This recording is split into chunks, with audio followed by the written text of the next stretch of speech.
Hello, everyone. Thanks, everyone, for joining today's conversation, both in person and online. It's always a pleasure to have you with us today. And my name is Estefania Ciliotta. I'm the Associate Director here at the Center. So thrilled to have you here with us today for another session of our conversation series this spring. This is if you don't know exactly what the conversations are about, basically we bring different perspectives together to have a conversation about different topics. This is just a summary of the things that we have been discussing since we started in 2021 with the conversation series, most recently last year. And last semester in the fall, we had conversations about design and law, very interesting, led by different fellows that we have here at the Center for Design. We have another one with a fellow peer about co-design with rhythm and embodiment too. This year, we started our conversations with where does data visualization fit in an AI-driven world. So as you can see, there is a whole span of different topics that our community is interested in and that we have research projects around. And today, with no further ado, we have an amazing panel discussion led by Sofía, Bosch Gomez, and Nabeel Gillani. Both with different appointments here at CAMDI, the Burn Center, and the Business School. I'll let you guys better introduce yourself, and with no further ado, welcome everybody, and thanks for joining. Thank you, Estefania. Thank you for the invitation. So I'm Sofía Bosch Gomez. I'm an assistant professor here in the Department of Art and Design with an affiliation at the Burn Center for Social Change. And I'm Nabeel, assistant professor of design and data analysis between art and design and the business school. And so today we're going to hear from PhD students, candidates, recent graduates, Hillary, about how they're advancing the frontiers of civic design through the use of technology and human-centered approaches. We will hear how they've explored striking a balance between research and action, navigating the complexities of academic expectations and civic engagement, where action, activism, and community participation plays a vital role in creating transformative and impactful work. So thank you so much for being here. And we'll start with Hillary. So Dr. Hillary Carey is a designer, researcher, and educator who focuses on participatory, community-oriented design and imagining futures for racial justice.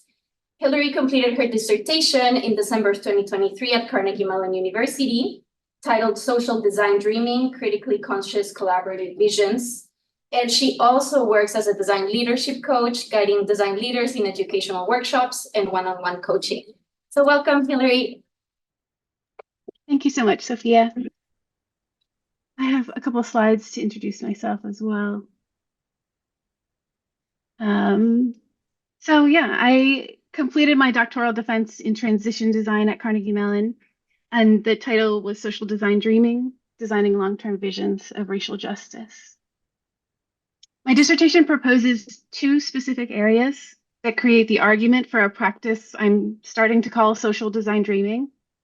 The first on the left is to make an argument that visions can be a leverage point for social change. And the second area on the right is to define creative approaches to do this collectively. To give you a little bit of background, I had a career as a design researcher and innovation consultant long before returning to school for my doctoral studies. So my goal for my PhD journey was to leverage my professional experience as a service designer to support the work of racial justice advocates in the United States. And in the beginning, it was sort of as broad and vague as that, to just say, I don't know what I'm going to do, but I want to do something.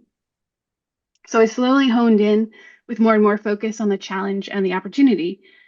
And what I'm most compelled by is that the quest for racial justice faces a great deal of resistance and disengagement in the United States. And the challenge of disrupting white supremacy just feels so intractable. So that felt like an interesting space to work in. So I took the first years of my coursework to explore around the challenge, hoping to discover a way that designing could be useful to the cause And that happened through long-term futures and that aspect of transition design. A principle of transition design is that shared future visions help people imagine new possibilities and pathways through complex change. And honestly, I kept asking myself, do I know what racial justice looks like in a better future? Do I know what the world looks like when it is racially just? And am I hearing from other people what they think it looks like? And I felt like I wasn't. And so because there wasn't an answer to that, I thought like, okay, that's a good question to research and maybe something design can contribute to in small ways. So that question became my focus. What can visions of racial justice do for the work of making progress?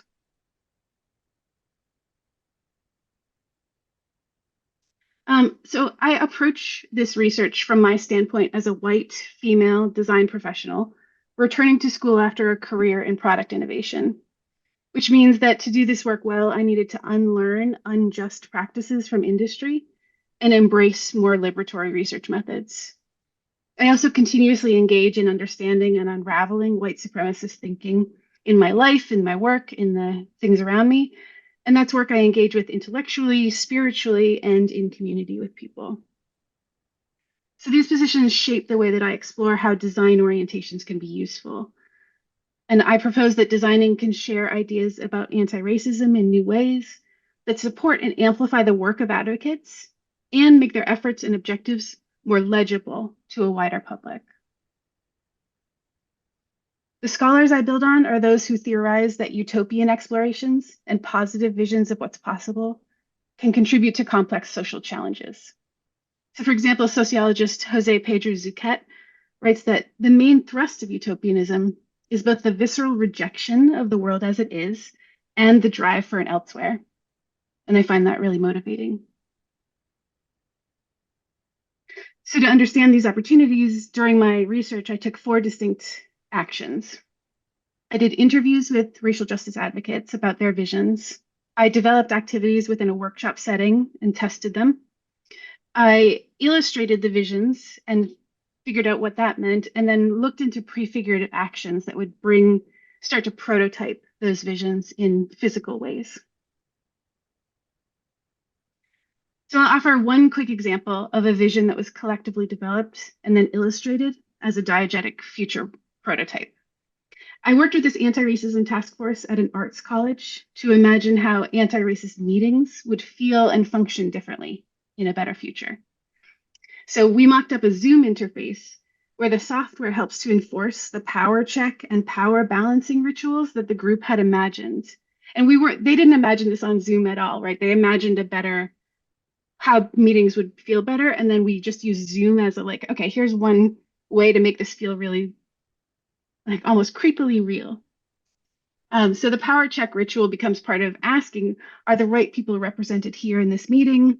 The team really wanted to emphasize that titles don't determine authority.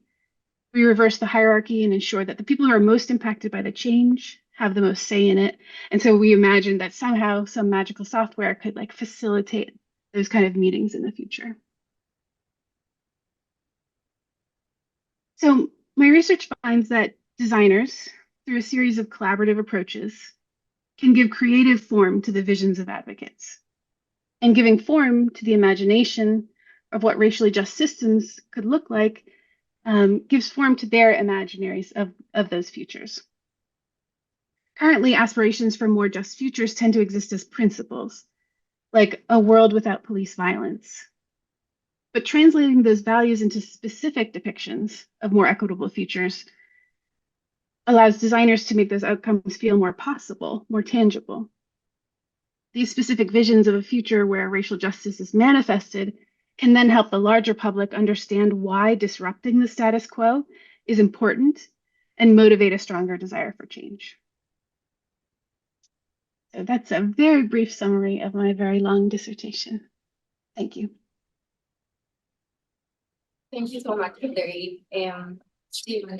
Thanks, Hilary. That's super interesting.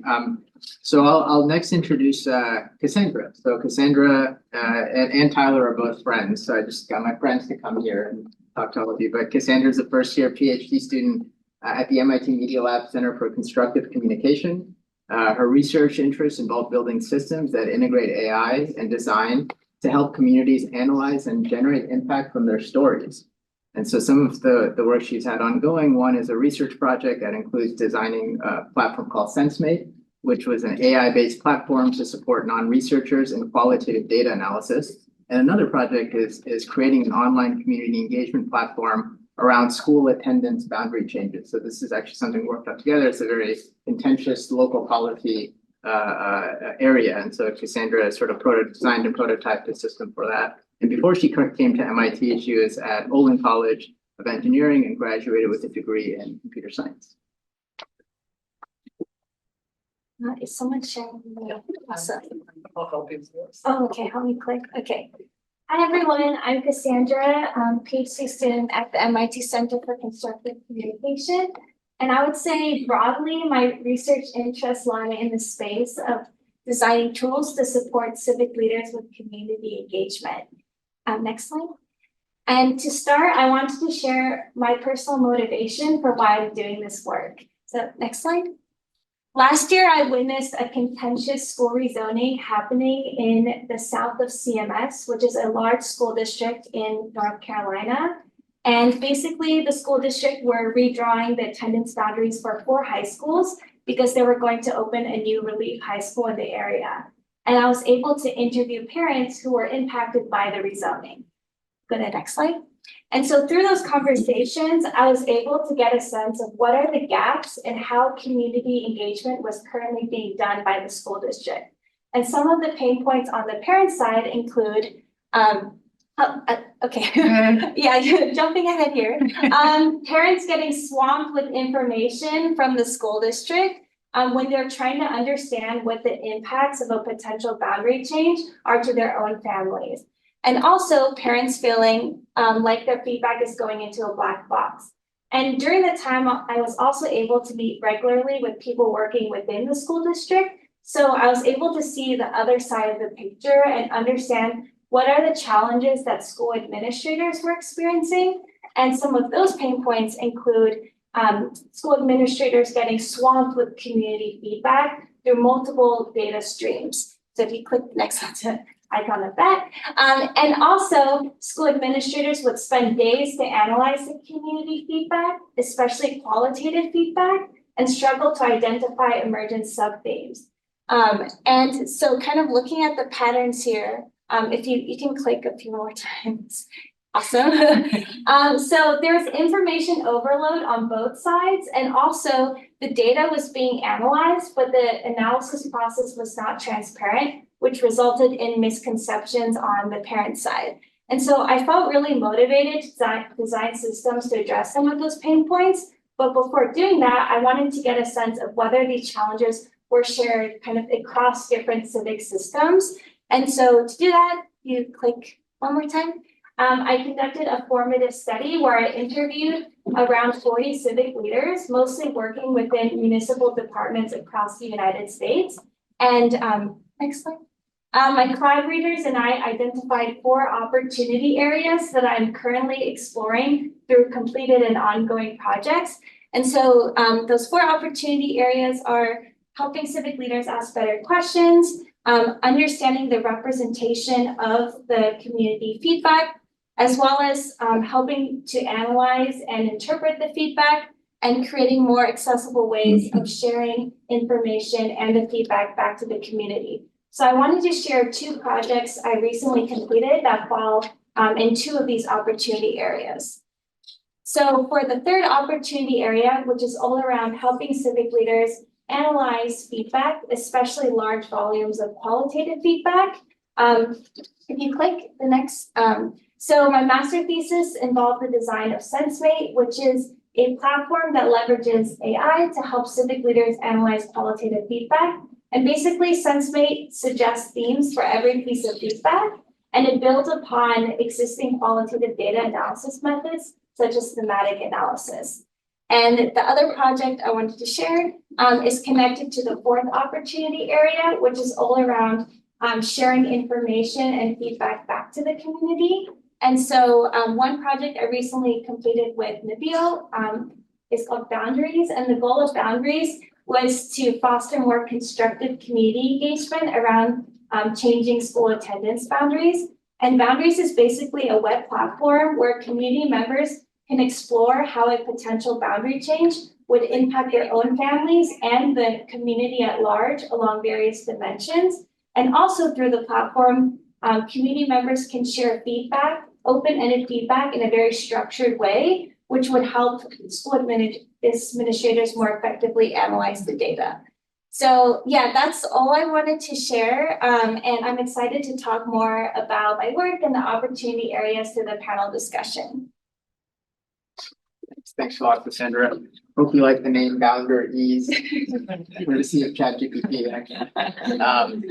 Great. Thanks so much, Cassandra. So I'll introduce Tyler next. So Tyler's here to shake things up a little bit. So Tyler does not come from a conventional design background, but is doing a lot of really interesting work on this topic. So he's a PhD candidate in the Department of Government at Harvard and a research fellow at Harvard's Program on Education Policy and Governance.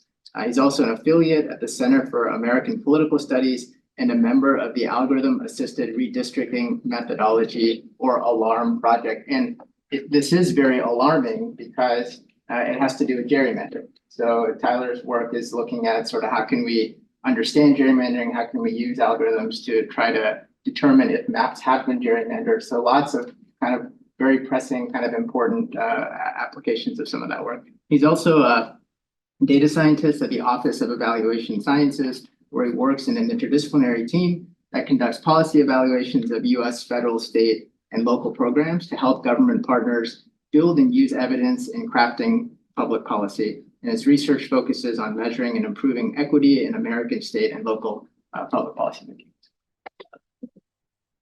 Thank you very much. I'm gonna look this way. I'm Tyler. Hi. Nice to meet you all. Yes. Thank you for the intro, Nabeel. This is basically what I do. I sort of study ways that the policies can be redesigned to promote equity. This is almost always at the state and local level. It's almost always using computational tools. So just to give a very quick sense, one very pressing problem is, especially at the local level, is like because in the US the power looks to be decentralized. It's very hard often to measure even very simple things. So we often don't have the data that we need. But a lot of my work goes into building open source, data sets and tools, R packages to just study these types of things in the first place. This is the project example that I'll talk about. The sort of the second stage of what I do then is use these tools to help evaluate the way that we design institutions. What Nabeel was talking about, one a common trend in my work is basically the relationship between policies that different cities and towns all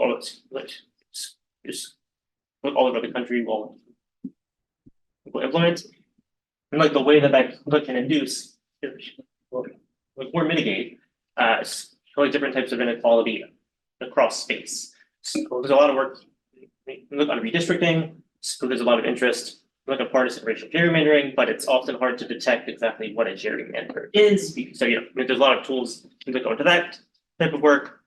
But other work involves the census and thinking about how we can balance the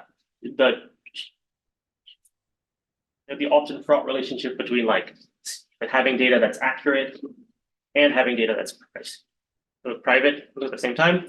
And basically all of my work involves partnerships with state and local governments. I spent a long time on a board of ed. And now most of my research involves partnerships with different government groups. And I'm going to talk about one project in particular. Let's take a very, very simple question. What do local governments do all day? How are they behaving? What are they passing? This is a very hard thing to know in the US because the power is so decentralized. So you could pay some RAs or something to go to every website and collect a bunch of minutes or a bunch of policy files. this is very hard. Things are changing all the time. It's even a hard thing to scrape because every website is just built in a different way, right? So one thing that can help us is that we do know where sort of like the action is happening. They have to have meetings. So they have to pass laws, like pass discussions on the policies that they're making in public. Look, they have to invite the public to come give their feedback, right? This is basically true. Look everywhere in the country.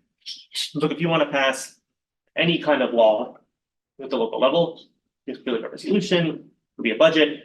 They have to take place in public.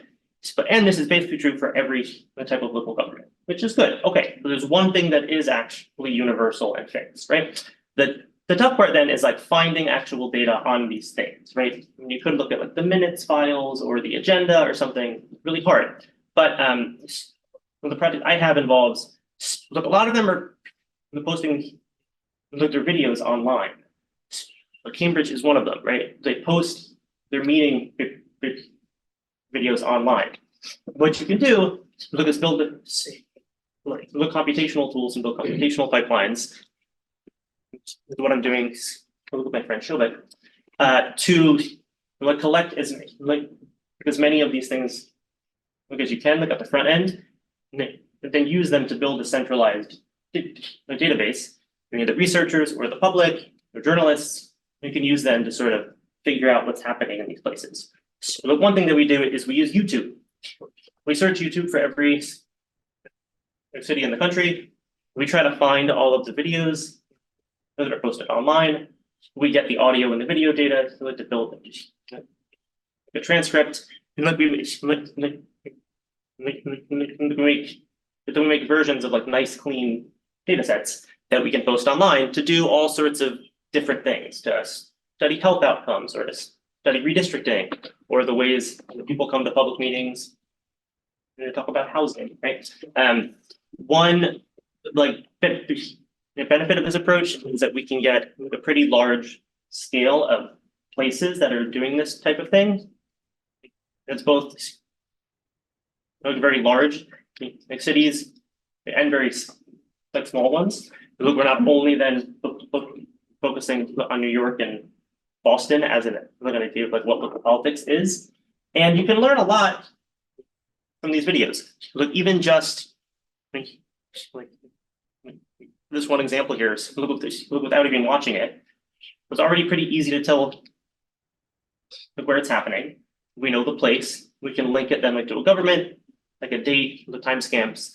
We can get all of the text. Like here they're talking about building affordable housing. Look, if you'd rather use audio or video data, that's there too to think about like emotional conflict or to measure something like that. But these types of tools, I think, can be useful for studying lots and lots of different things. So you can look at the permits that they're approving around assault weapons, or when they discuss the actions of different governments, or as ways that they respond to crises, like opioids, like fentanyl right now is a huge issue at the local level, or the just we can help you analyze who's in the room too, like people from interest groups, or the interests and the concerns of the public, like critical race theory, housing policy. There are lots and lots of questions that you can do with this type of data set, but building the data set is often the hard part at the local level. So anyway, there's one example of the types of stuff I work on. Yeah, I'm happy to be here. Thanks. So unfortunately, we're having an issue with Brenda. She's connecting from Mexico, and apparently the northeastern link doesn't function, or it's not like, it's not allowing her to join. So I think we can just move on to like the questions exactly. Do you want to start us off? Sure. Yeah. So it's super interesting. It's cool to see such a eclectic group. I think, and such diverse kind of interest and approaches. So we have a few, and then I think we would like to open it up, right? Yes, absolutely. So yeah, just to maybe kick off. Can I go out of order? Yes, Yeah. of course. What you gonna say? No now? Right? No, but I guess one question is just really maybe just thinking about, I think technology is. Actually, Nabeel, I'm so sorry. Yeah. She just logged in. Oh, perfect. Hey. Even better. Brenda, are you there? I was just Brenda? Hello, I'm here finally. Hello. Hi. Welcome. Thank you so much for connecting. So I'm just going to introduce Brenda very quickly, and then we'll move into questions. So Brenda is a design practitioner and doctoral student at Aalto University. And in the last decade, her areas of research and design practice have revolved around exploring the possibilities and limits of transformative and participatory design practices. And during the last 4 years, she's worked as a public servant with the Mexico City government with women and children living in marginalized neighborhoods, creating alternative and collective tactics for the reappropriation of public spaces. Currently, her research focuses on spatial justice and feminist approaches to design. So welcome, Brenda. So great to have- Hello, so nice to be here. Thanks for the patience and for trying connecting me and getting me inside the Zoom session. Hello, everyone. Hi, Brenda. It's so good. So actually, Hillary, Tyler, and Cassandra already presented. Would you be okay with presenting your 5 minutes, and then we can move on into questions? Yes, of course. I can just briefly tell you a bit about what I do and a bit more about my research. So yeah, as Sofía has told you, I'm currently working as a researcher at Aalto University at the Department of Design. And besides that, I think I would say or I could say that I'm a bad researcher in the sense that I like to be more like working within the communities in Iztapalapa. Iztapalapa is a municipality of 2 million people in Mexico City. It's one of the biggest municipalities in Mexico after Tijuana. So in that municipality live around 500,000 children. So I'm working there with the municipality at the local level, at the territorial level, to kind of develop alternative imaginaries of how we can create urban spaces that are more playful, engaging, civic spaces, where not only children, but also their parents, neighbors, carers, public servants themselves can create these processes of civic engagement towards transforming the reality. So what we do is we actually I started my work and my research in the Laboratorio para la Ciudad, or the Lab for the City, where I met Sofía. And there we had a project called Peatoniños, which was about closing the streets of certain neighborhoods or colonias populares, working class poor neighborhoods in Mexico City, where there was no spaces to play, or parks or playgrounds. So we created these temporary play streets in those neighborhoods, and we took the streets. And what we wanted to do is, again, kind of like challenge the idea that kids should be inside their homes and they cannot be outside on the streets.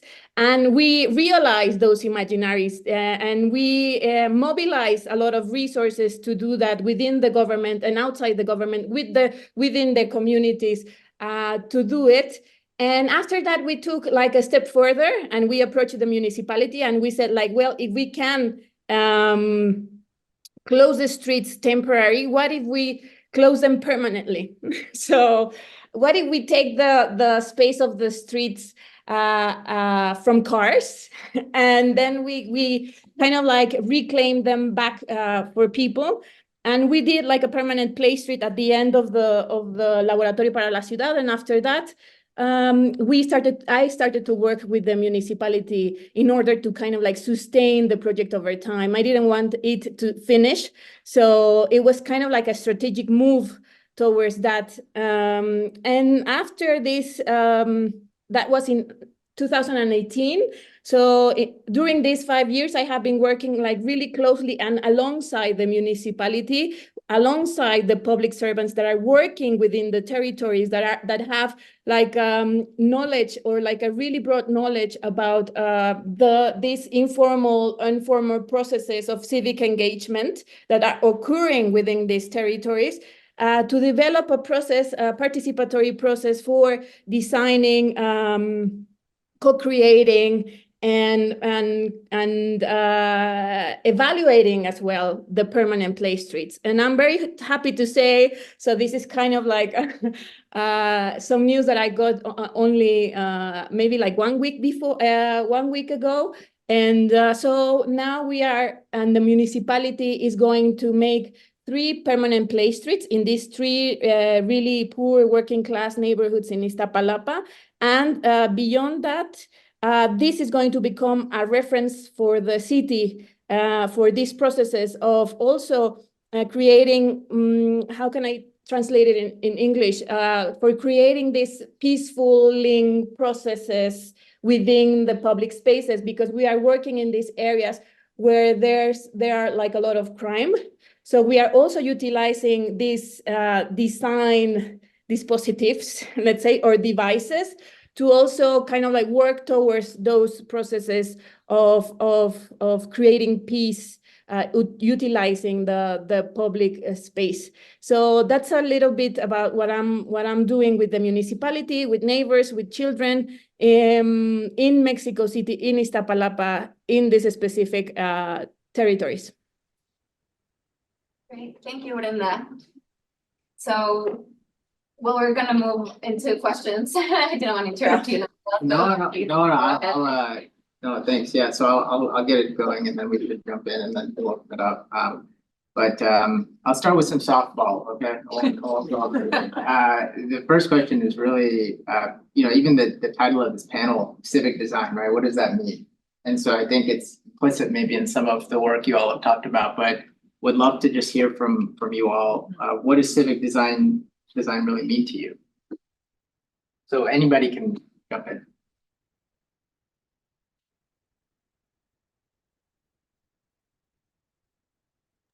I guess I can jump in since I introduced myself first, but I think I have more questions than answers, because I don't, like, am I a civic designer if I don't design in formal structures? Because the sites of my research and projects have been in like interest-based groups, conferences, task forces dedicated to racial justice. And so I don't often think of it as civic design because it's not like the whole public is invited. They'd be welcome if they wanted to, but that's not who the audience is. And I think when I think of civic design, I often think of it as this sort of much wider public responsibility. So yeah, I guess I'd actually just ask another question, is like, what are the boundaries of civic design for you all?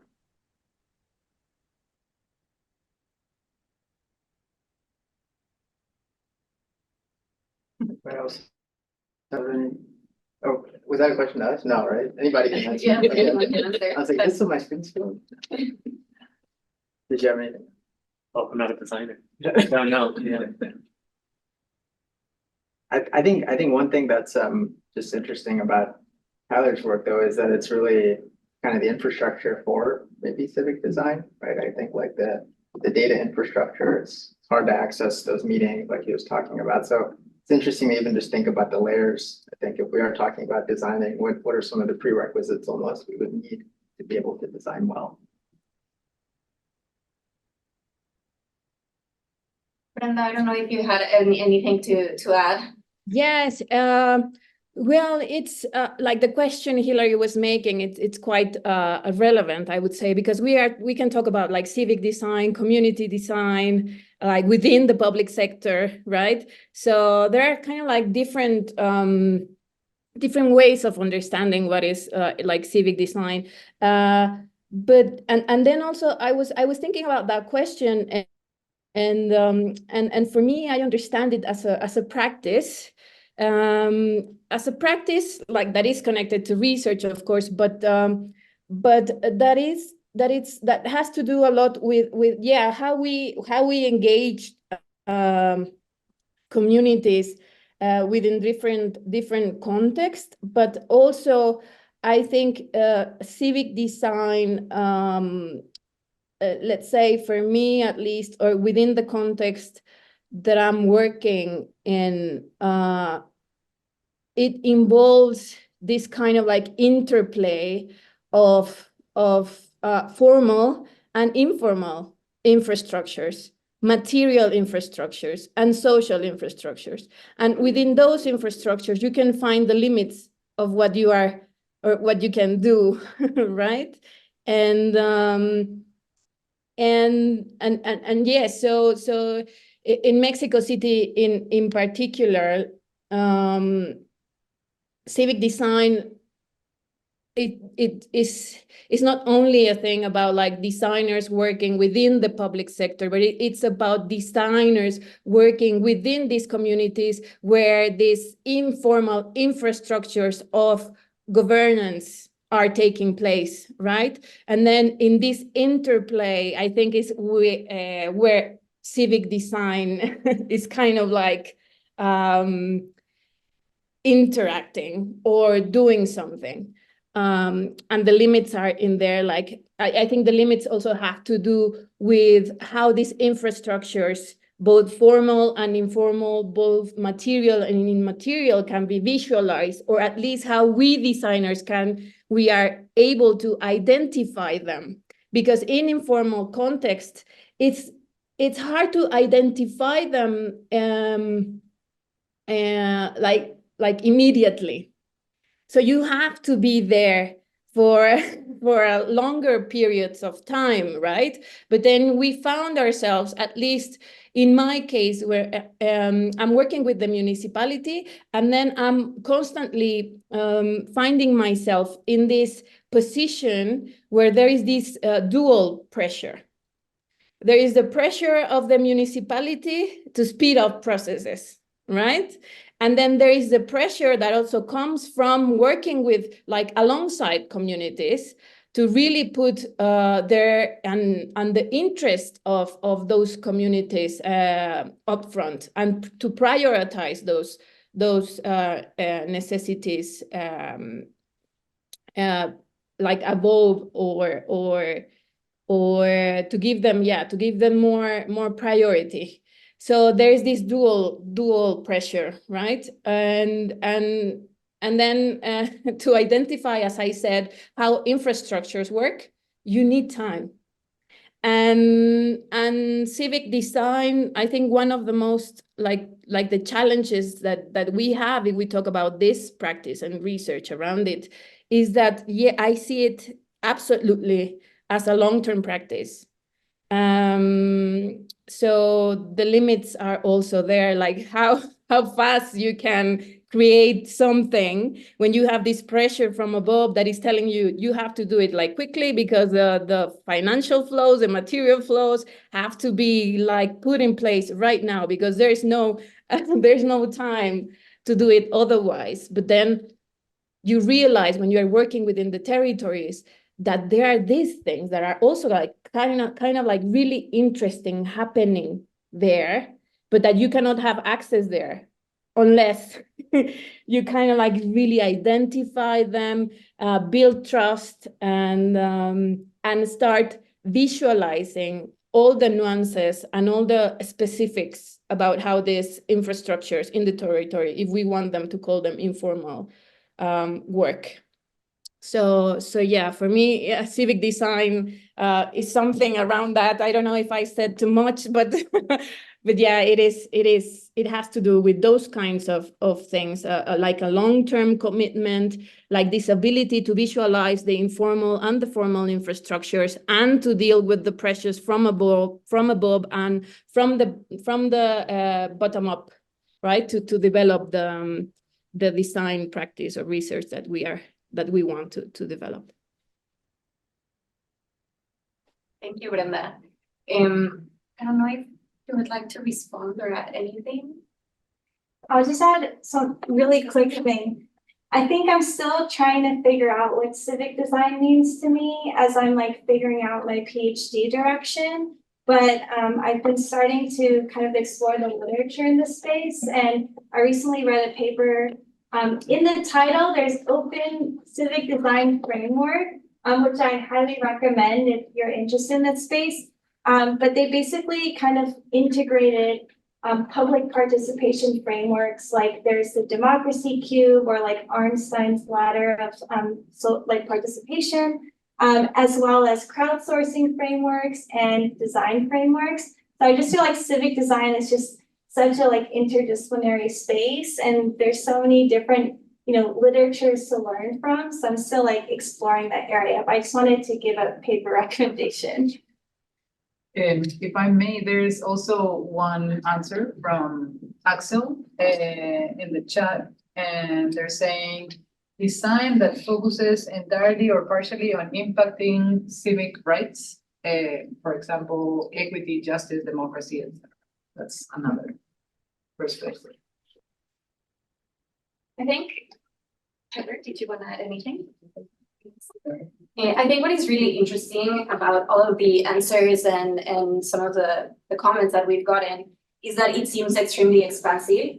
So what is it that we actually bring to the table from a design perspective, right? That it seems like a lot. Just what Brenda was kind of describing, dealing with the municipality, those pressures, and at the same time with grassroots kind of organizing, right? And the different times and temporalities between those. So it's a lot. How do you manage doing that sort of work on the field with communities, with governments, with different organizations, Hillary, and at the same time carve the space to connect it to an academic work, or to a research practice or agenda?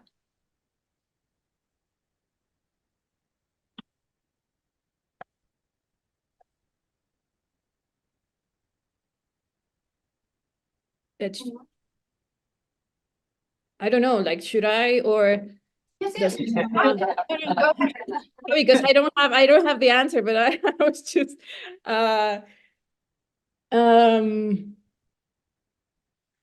well, for me, it has been a process of I think I'm trying to find my way into doing that. So yeah, I don't have like a concrete answer. So yeah, it's kind of difficult, and as you say, Sofía, it's an expanded practice, right? And for me, something that has actually kind of helped me to focus, or not to focus, but maybe to organize myself better around all these things that are happening around me, is that I'm concentrating on a specific thing. And I'm looking at what I'm doing with the municipality from a social reproduction or a feminist social reproduction perspective. And what does that mean? That I'm looking at the work that is behind doing this interventions and projects I'm doing with the municipality. So the specifics of the work, who's doing what specifically. What is the work that public servants are doing? What is the work that the head of the offices within the municipality are doing? What is the work that women are doing in the territory? What is the work that the leaders of the neighborhood associations are doing? What is the work that is visible and the work that is invisible? And from that, I'm trying to find what is the work that I'm doing, right? So I'm putting all the different types of works there around me. And then I'm constantly asking myself, so what is what you are doing? to trying to identify what is the role of a designer like me in that kind of space. So I'm not kind of like talking or kind of like analyzing that much right now my own position. I address that position constantly, and I kind of like reflect on that constantly, because that's also part of like a feminist process, right? But then I'm kind of like being more I'm trying to divert the attention and then put all those different types of works that I'm identifying that are happening around me, and then based on that, I'm also trying to figure out what is my work in there. So yeah, I'm kind of like looking at it from the other side. So if I still don't know exactly what I'm doing, maybe I should also look at what others are doing and then reflect on my own practice based on that, and vice versa. Yes.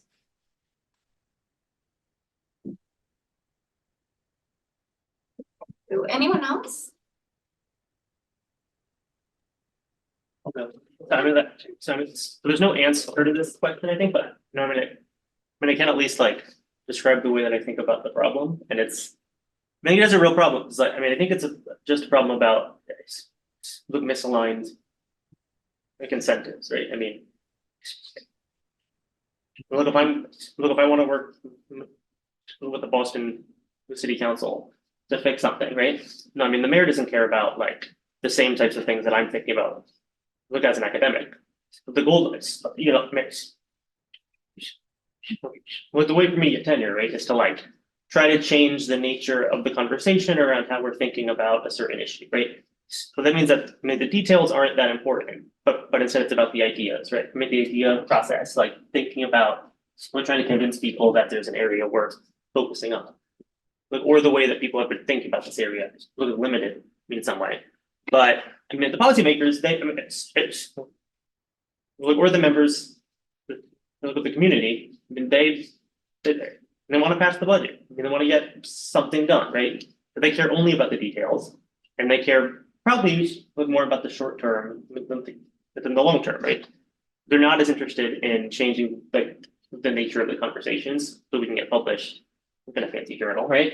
But instead, they're thinking about, trying to pass the budget, trying to, install a bunch of LED light bulbs, whatever, right? But they're not. We're thinking at very different levels and doing very different things, right? And I think just ways to like structure that difference in the incentives. The ways to either try to find opportunities, look where your incentives like can align, or being willing to be upfront about like what you actually want here is the important thing. But it's hard because for academics, you don't often get tenure based on impact, or we don't even look at credit for impact, right? But it's impact on the field rather than on the real world, right? So I think that's and that might not be true for every field, at least. That is true for me. So it's like that is the way that I think about it. It's a problem of like misaligned incentives. Yeah. Well, in there, I think it's really important what you are saying, because in Mexico City, at least, and I think it happens in a lot of public institutions, the public agenda sometimes is or their agenda is quite clear, and in that sense, there's sometimes like a little space to do things that are not aligned with that agenda, right? Or that to propose things that are not quite aligned with that agenda. But I would say that in my case, and I think something that design has to really consider is we have to, or at least I think that as designers, we have to kind of like manage this way of thinking, or to explore how we can get things done in their own terms, but without abandoning this ethical commitment of thinking and doing how things can be otherwise. So we have to kind of like, I think design, the role of design is it's in that space. We have to like, yeah, do the things and try to kind of like learn the language, learn how to do the things they are doing and do them in their own terms, but with this in mind, that we also have to commit to think and to explore how we can do things differently within these spaces. And it's really complex and it's really difficult, but then I think that the role of design and what we do and creative practices, artistic practices, critical practices have a lot of space in that in-betweenness to do things. Yeah, I think I can build on that because I was not working in an embedded way at all. So when I went to public spaces, when I went to designers or when I went to racial justice advocates, it was a chance for me to say, I've been heads down studying this design perspective and these long-term futures and visions, and I want to know if it's interesting to you. And so my design craft was to translate the utopian literature into material activities that people could engage with to see if they could bring them into their everyday work as advocates. And so like that was my first design move. And that was valuable in and of itself, even if I'd never shared it, just to get my head around like, here's how I would explain this to someone else. And then to put them in front of them and say, can you imagine using this in your work? Where does it break down? Where does it inspire you differently? Tell me now and like show me how you're going to use it. So the ability to not be embedded, right? I was like this fun little activity that they got to have every once in a while, right? A task force got to have a futures workshop with me, or at a conference they could attend it. And so it was like often a breath of fresh air in their work, but then the workshop would help them apply it. And so I'd get feedback like, oh, I have new ideas about my work now, because if I think about what radical transformation for me looks like, now I understand my work differently. But the way that I work is more these sort of like injections of moments of time that say, here's a new perspective. Tell me if it works. Let's work together to make this more relevant to you and pull it into your work. Like you, public, pull it into your work when you find it useful. But it is that, like, I really believe that there are plural ways of making change. And so the utopian visions that I'm working on is just like one. It's not the best. It's certainly not the only way to do it, but I just go like fully down this. Every once in a while, this is going to be really great and it's a good injection for people. So as long as we hold that there are like all these different ways that change needs to happen, we can all sort of like interject them at different times, perhaps.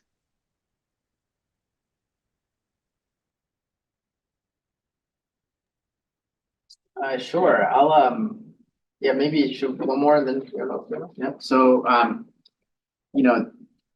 not to bring it here, but AI technology, these things I think are on many of our minds right now. And I think maybe we can talk a little bit more generally just about technology. It doesn't have to be AI, it's just any kind of however you sort of conceptualize technology. One thing when Sofía and I were chatting, I think we were interested in hearing your perspectives on what are the places, I mean, it's a broad question, but when you kind of think about the role of tech in civic design, what are some of the things that you think tech really should be used for in civic design, right? Like it's kind of a no-brainer, or maybe there's an opportunity that's underexplored for using technology. And what are the things where we probably shouldn't use it, right? Or maybe we should be a little bit more mindful or careful about how we use it.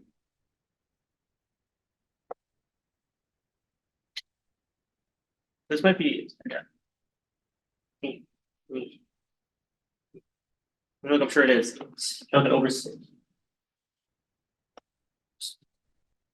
Make an oversimplification, but like, I think anytime an automated tool is making like a decision or making an action, that's bad. That makes me nervous. I think the goal of these tools is like to provide information, like to provide maybe differences in structure, like the way that people can participate. I mean, but at least to me, like, now this goes back to the first question, but like thinking about what civic design is it still like structures and institutions for people to make decisions about stuff that matters about them, right? So I think anytime the tool goes as far as like making a recommendation, you know, I'm kind of thinking about all this like, with the pretrial risk assessment scores, it's like that stuff makes me much more nervous, right? Because the purpose of all of I mean, maybe for me, the purpose of all this like civic design stuff is to sort of help people in like communities make the decisions better. That could be like a better process, that could be a better outcome, that could be like using a better tool, but people are still the ones impacted by this, and people are still the ones, I mean, they have to live with responsibilities, right? So like anytime that the tool starts to like replace that aspect of it, that seems bad to me. But I mean, that means that like all of the front end stuff building up to that, I mean, is the valuable part, right? So we can use tools which provide information or to make it easier to access information about like what other communities are doing, or we can make like actual like with technological tools, like these apps on the wall, right? I mean, like that type of stuff seems a lot more valuable than anytime the tool starts to act on its own or to make a decision or recommendation. I mean, I'm sure that's an oversimplification, but that would be the way that I would like structure it in.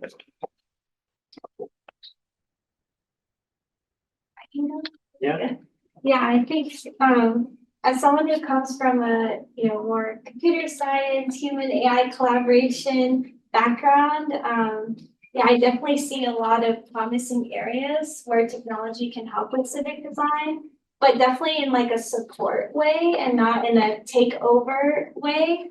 But a few kind of thoughts that came to mind is, at least from the formative study I conducted, one thing that came up a lot was this idea of like a shared understanding, both like across different stakeholder groups, like community members and civic leaders, but also like among civic leaders in like a municipal department. There's a lot of times they don't have like a shared repository of knowledge, so they keep duplicating information, not learning from each other. So I feel like there's a lot of like support that can help with that as an example. And then there's like things with like support with analyzing large volumes of qualitative feedback, because that currently is like a big barrier for a lot of civic leaders. And yeah, and also like sharing the information back to the community. There's not a lot of like creative, interactive data visualization or ways of like doing that. So I feel like there's a lot of like, potential things to explore.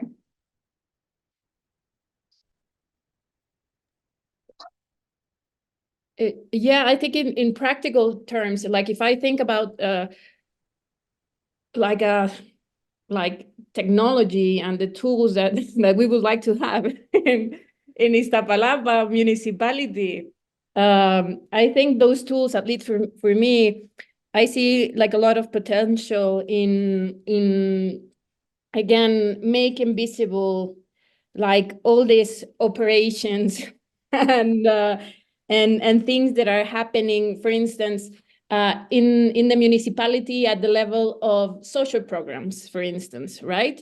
And because in the play streets, we collaborate with the Office of Culture, with the Office of Sports, with the Office of Inclusion, right? So there are these things happening within the municipality already that add or that can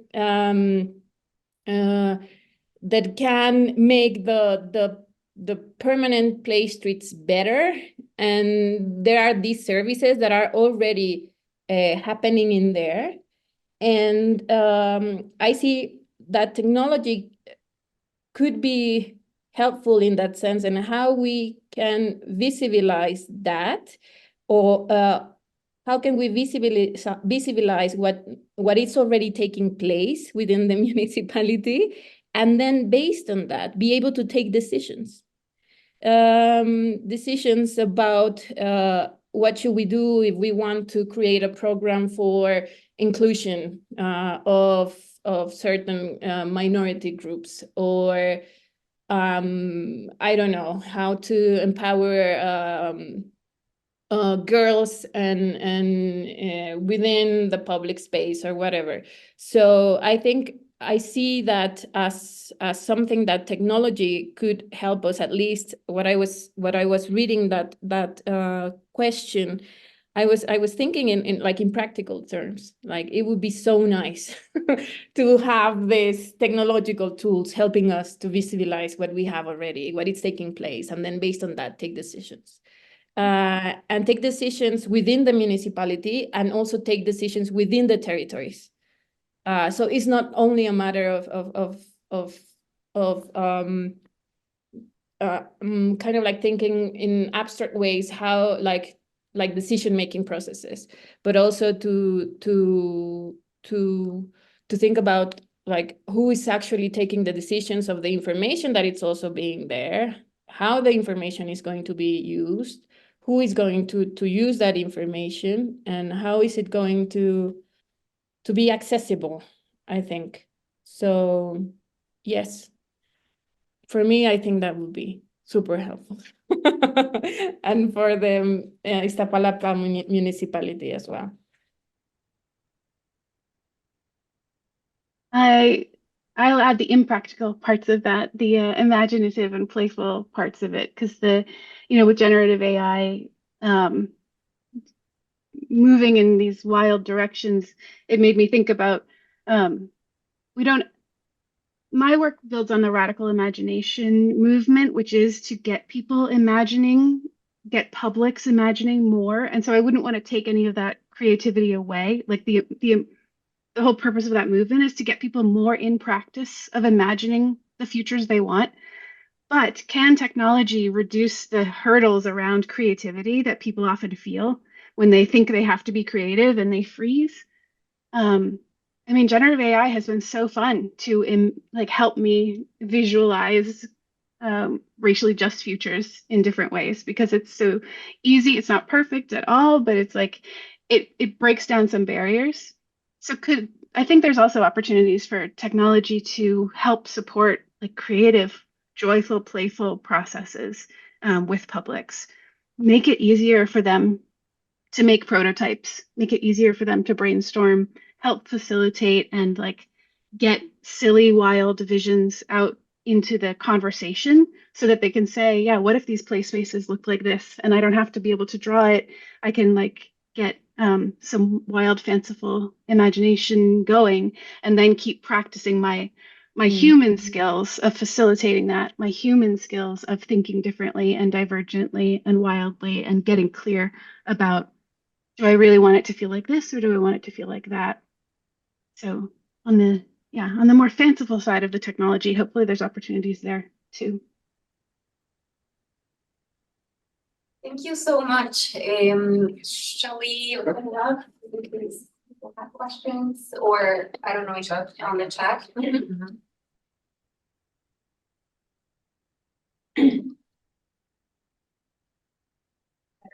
So I have one question that definitely builds on the conversation that we just had. So it seemed like first you all gave some great perspectives on what you thought of civic design and whether you thought you were civic designers and kind of the role of that. And then it seemed like we kind of talked about, well, what's the role of technology and AI, right, in this whole process of the civic domain, right? So I guess I'll ask a similar question that might draw on both, but I mean, I'm specifically interested in policy initiatives that have a lot of demonstrable impact, and they might be quite unprecedented or innovative or unconventional, but at the end of the day, there is real impact in the real world. And so I think this takes place in this ecosystem of lots of different actors that play, right? There's the civil servants, right? There are the elected leaders, there are the staff, there are the various businesses, organizations, right? And I'm curious what you guys think is the most exciting niche for academia in this process. And again, you touched on this, you touched on, you know, various roles like, you know, helping redesign their information infrastructure or, you know, training people or helping them imagine, right? What do you think some of the roles of academics in particular can be? What are the most exciting issues?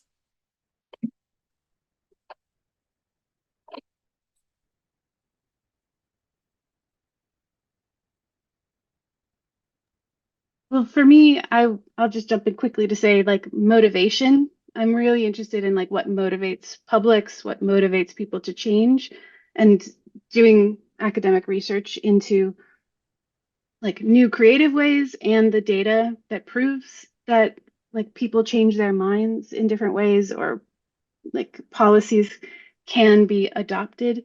I think there's a lot of like data exploration and data gathering that could be useful there.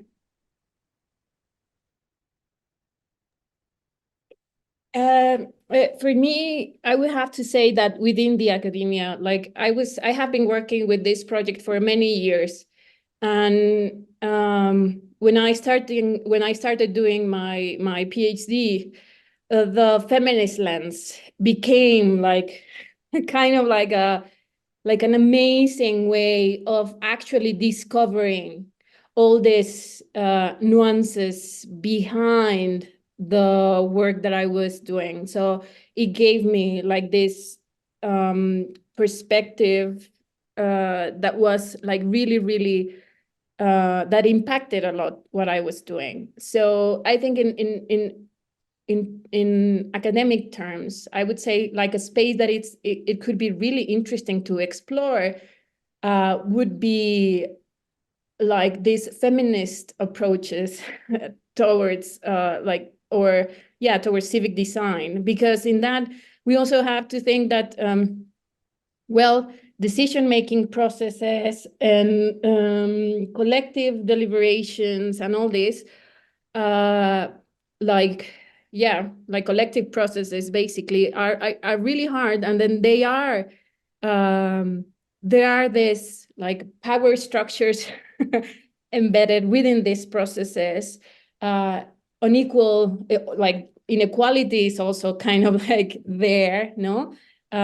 These processes are related to the difference in race, gender, class.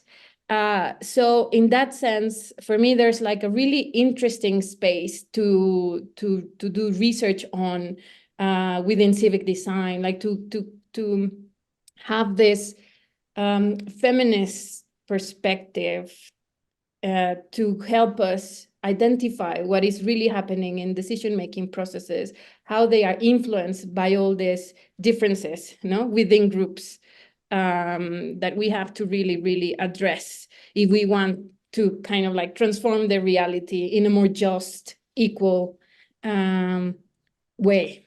So yeah, for me, that would be like a really interesting thing that in academia we can do to have these critical lenses to understand what we are doing.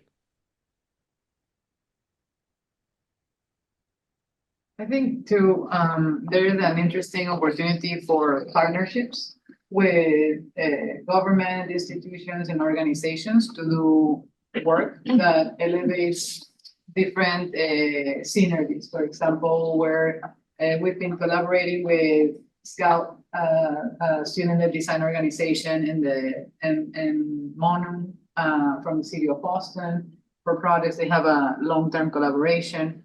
And also the city, different departments from the city are more open and willing to collaborate with design research organizations like the Center for Design, for example, and different faculty members. I think partnerships is another way in which we can leverage this and build these civic design processes for the public, with the community. So.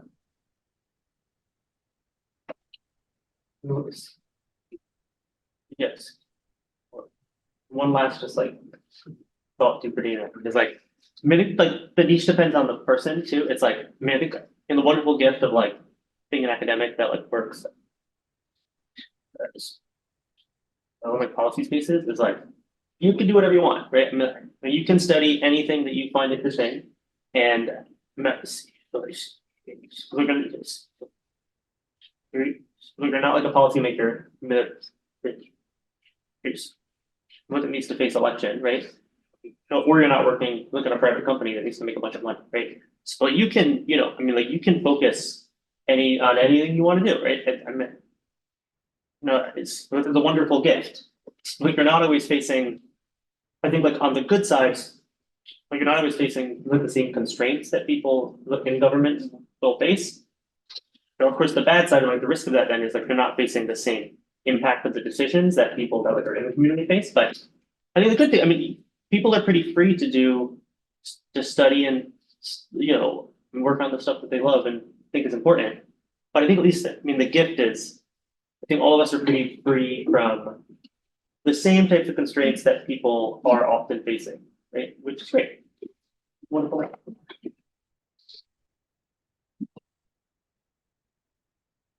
I don't know how. There's one. Can you all hear me? Yes. Can you hear? Hi, everyone. My name is Melissa. I work with an organization in Boston called the Design Studio for Social Intervention. We're trying to create a curriculum that we're calling Civic Design right now, but specifically for community members of Boston trying to affect change in their neighborhoods. A lot of people don't have access to universities or government. So I know we've been trying to talk about like the definition of civic design. I'm curious, what are your thoughts on, because we're trying to decide if we want to keep the name civic design or not, basically. I'm curious, what are your thoughts on this type of work, whether or not it's called civic design, like social impact, interested design, without government? Like, does government have to play a role? Do universities have to play a role? What does it look like if it's just among community members?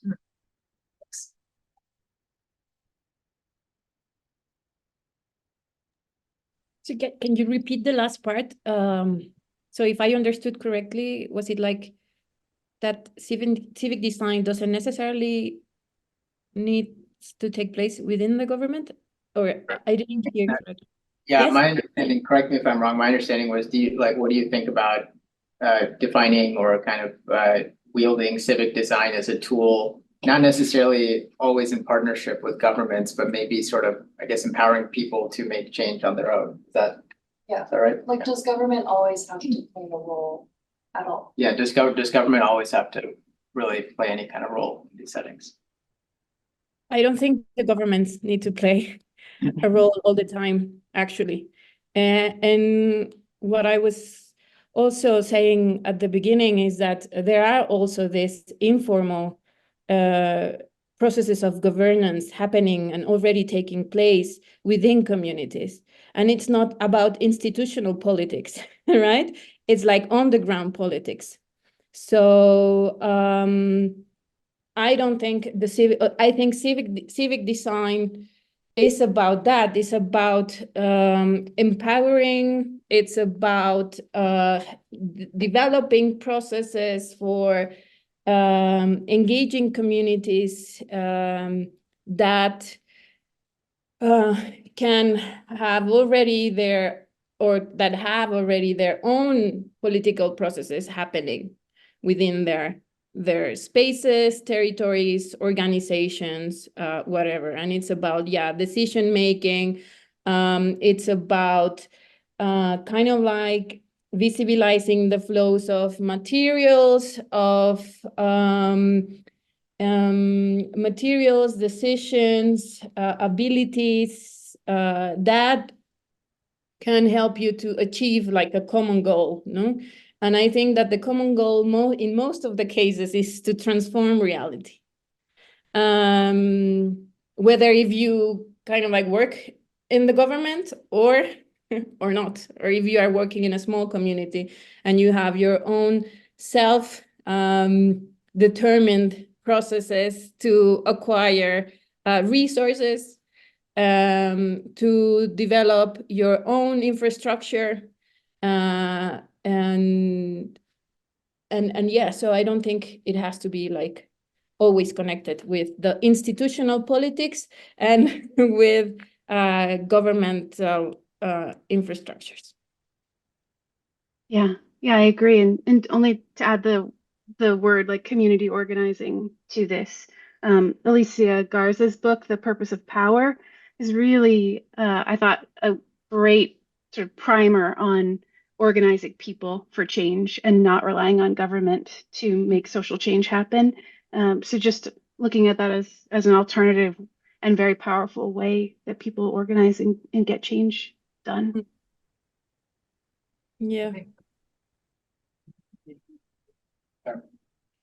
My response to that would be that I think you could look at design as it's become more popular and more widespread in understanding how design works and what its effects are.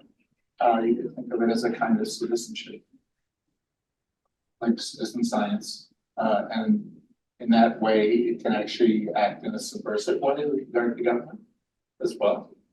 Be quite effective. You think of it as just a kind of citizenship that's empowered in a different way.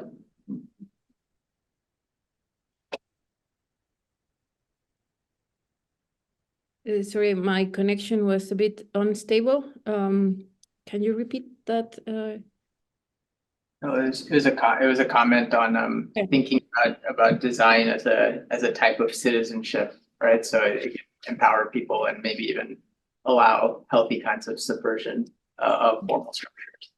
Hmm. For what it's worth, sorry, I tried not to talk, but I just wanted to add just a quick comment. I think it's a great question. One view that's been really inspiring to me is this notion of like an assets-based view of a community. So when you look at a community, not looking at all the things that are wrong with it, but really what's there that we can sort of harness and connect. And so I wonder if the goal is really to figure out the connections between assets to address some issue or achieve some goal. And sometimes those assets will often actually be in people. Sometimes they'll be in institutions, right? Like maybe decision-making is an asset of a certain sort that governments might have, right? But there's other assets that governments don't have that the people will have. So it's almost like, what are the assets I need to mobilize in order to achieve some goal? And then oftentimes there's a through line that doesn't include formal structures, but sometimes you might need to.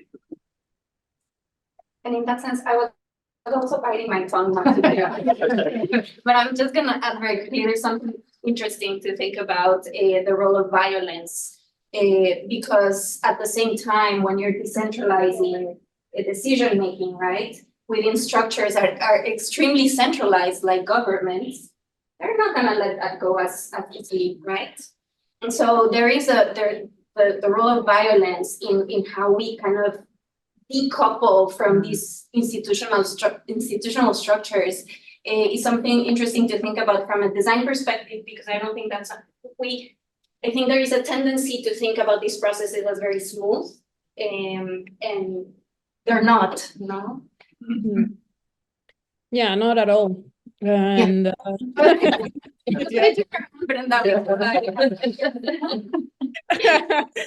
yeah, not at all. And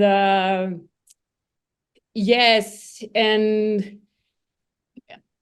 well, from a political science perspective, yeah, it's also something that has to do with like managing managing like things from a central power source is way easier than to kind of like right get things working when they are more distributed completely.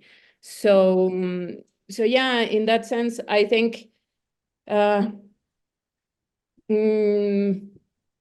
at least in Mexico, and this is me talking from this specific context, whenever there are these efforts to decentralize power, to kind of like go around really hierarchical processes, and to think when there are efforts to, or that put at the center the self-organization, the self-procurement, and the self-governance of works of groups of people, then, and it is like that because it is happening, no? There are these responses that are trying to stop those efforts. So it is a really complex issue. And now I'm talking about as an activist because I'm an activist also working within an organization, a Latin American organization that works towards improving the conditions of people living in working class poor neighborhoods in Latin America. And it is like that. These efforts to decentralize power and to find other ways to sustain life that are less hierarchical, less gender-based, less capitalist, they are seen as a threat. So in this context, what is that we are going to do? How can we deal also with those forces, right? And then also me working like alongside this institutional organizations puts those questions really on the center, right? Because we live in really complex times. So we have to also consider that yeah, not everything is happening within governments, within institutions that are or that have been organizing how we live, but that there are like a lot of things that are happening outside those institutions, but that they are also kind of like, or we live within this kind of like context where there are these pressures from everywhere to develop different efforts. Yeah, so yeah, it is complex.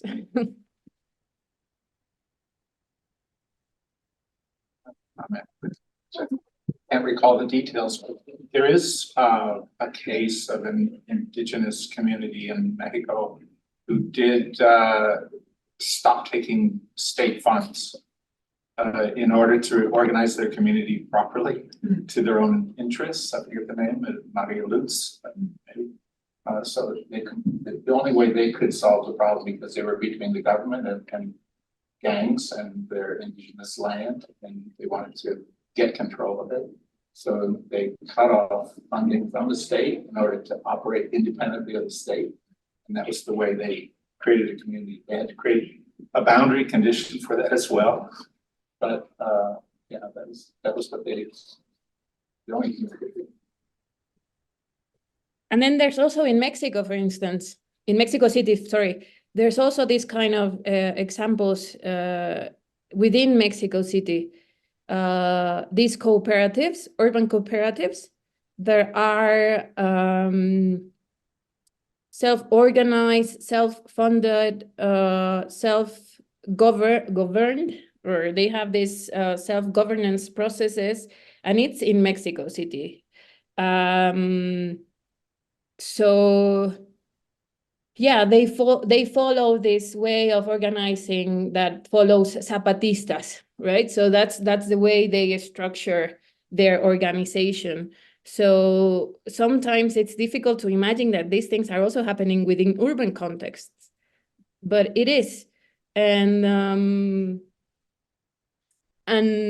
they are facing like a lot of challenges as well. Challenges that have to do with tensions with the Mexico City government, tensions that have to do with growing beyond their frontiers, let's say, to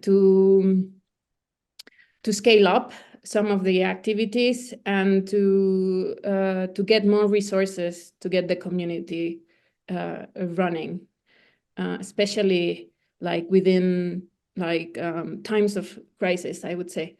But yeah. Great. Well, thank you all so much. We're at time. Let's thank our panelists. Thank you. Steph has one slide that you wanted to wrap up with. Yeah, I just wanted to share thank you all for joining, first of all, and then just to invite you to our next session on March 20th about disability and design features with Sarah Hendren and Laura Forlano. And we'll share more about the upcoming speakers, and also a reminder that we're hosting the DRS conference in Boston in June. We look forward to seeing everybody. So that's all. I don't know if you have anything else to add. Thank you so much. Yeah. Thank you, Brenda. Thank you, Hillary. Thank you. Thank you very much. Thanks for Thanks for joining. having us. Thank you. Great. Take care, everyone. Bye. Bye.